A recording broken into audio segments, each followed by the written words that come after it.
Good day, everyone. I am Mark Wayne Cleofe,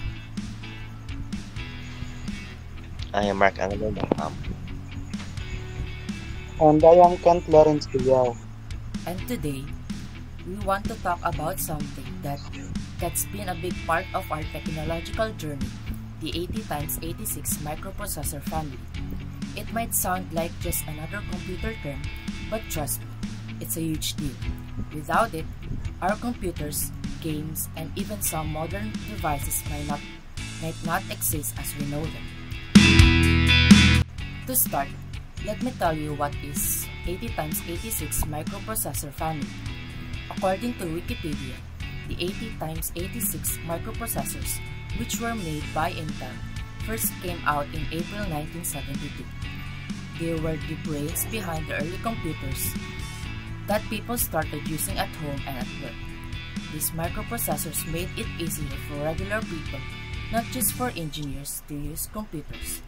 That's why they're such an important part of tech history. Now, we will share each of our technological journey out or our personal experiences nung first time na gumamit ng computer. Para sa akin, nung first time ko gumamit ng computer, which is parang sobrang bata ko pa nun, is excited ako na nagkaroon kami ng computer. Kasi naalala ko noon is parang dream ko na magkaroon ng computer, and ayun, ang goal ko lang naman doon is games talaga. And I remember the first game na nalaro ko noon is Plants vs Zombies. And para sa iyo, Angela, ano yung first experience mo nung una mong nagamit ang computer? So for me naman is yung first time ko is when I was a child. Yung auntie ko is binigyan na kami ng computer, and yung computer na yun is every time na gumagamit ako is kasama ko palagi yung mga pinsan ko, and yung parang ang saya lang gamitan talaga. And yung time na yun is hindi ko siya masyado na ano tawag ito, na halungkat pa yung ibang features yun. Kaya yun, but all in all, it was fun for me. Para sa iyo, Ken, ano naman ang first experience mo nung unang nagamit mo ang computer? Ako, sa akin, yung experience yung una kong paggamit ng computer is yung sa pinsan ko. Then, lagi lang kami nung naglalaro ng Plants vs Zombies kasi yun lang yung application na alam namin. Hindi pa namin na-explore lahat kasi hindi pa kami marunong kung anong mga dapat gawin doon.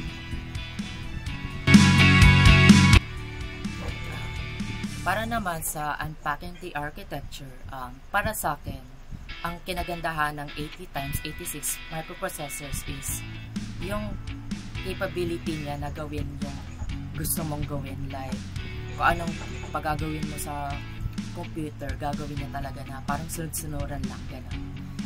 Ayun lang. Para sa Angela, ano ang kinagandahan ng 80 x 86? For me naman is the beauty using 80 x 86 is reliable siya and advanced siya in computing because of its versatility naman, and it is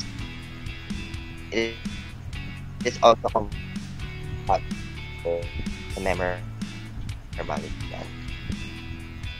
Para sa iyo, Ken, ano naman ang kinagandahan ng 80 x 86? Para sa akin, ang kinaganda ng 80 x 86 is maganda siya sa innovation para sa ating technology. Madali din siyang gamitin at may portable, kagaya ng laptop at sa Android. May mga madaling gamitin at madaling dalhin. Next naman is impact on daily life. Nakatulong siya sa buhay ko in terms of, sa assignments, projects, research, mga ganyan. Kaya sobrang nakakatulong talaga siya na gawin yung pangangailangan mo sa buhay. Para sa'yo, Angela, ano naman?